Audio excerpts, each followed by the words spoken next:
नाशिकपासून ते धुळे मालेगावपर्यंत उत्तर महाराष्ट्रातल्या सर्व महानगरपालिका शिवसेना ताकदीनं लढेल.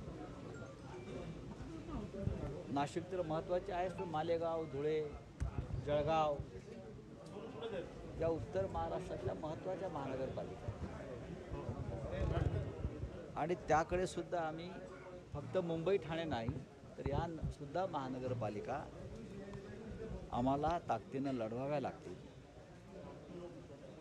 आता सुप्रीम कोर्टानं सांगितलेलं आहे पुढल्या 4 महिन्यामध्ये या निवडणुका घ्याव्या आणि त्यानुसार मग या प्रत्येक महानगरपालिकेची बांधणी पदाधिकाऱ्यांना त्या संदर्भात सूचना मार्गदर्शन त्या सुरू आहेत. ते आपण पाहिलं असेल की नाशिकला मोठं शिबिर झालं.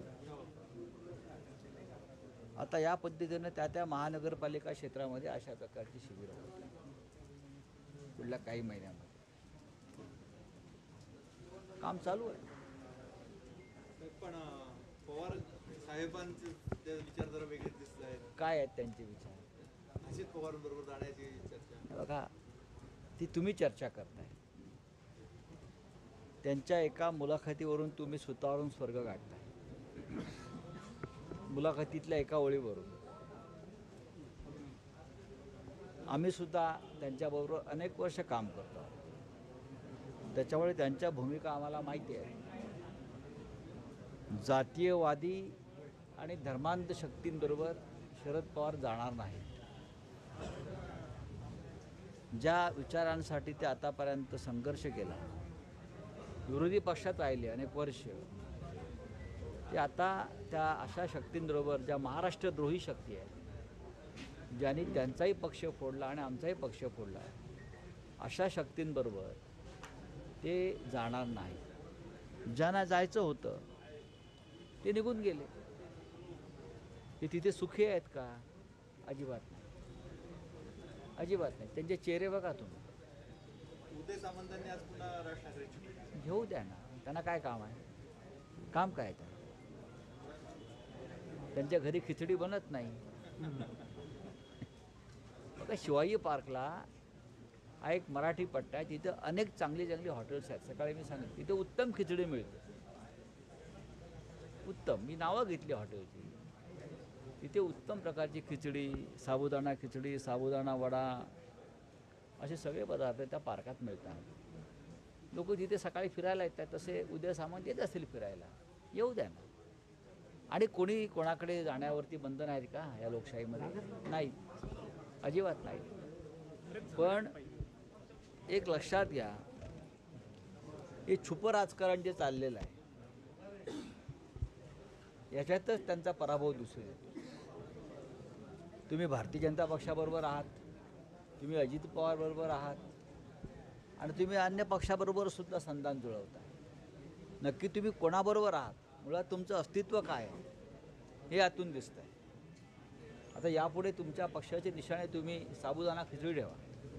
परराष्ट्र मंत्र्यांनी आता पत्रकार परिषद घेतली आणि POK वरचा ताबा पाकिस्तानने सोडावा असं भूमिका जी आहे ती आपण स्पष्ट केली. उद्या सोडतील बहुतेक. ते एवढा दम दिल्यावर उद्या सोडतील.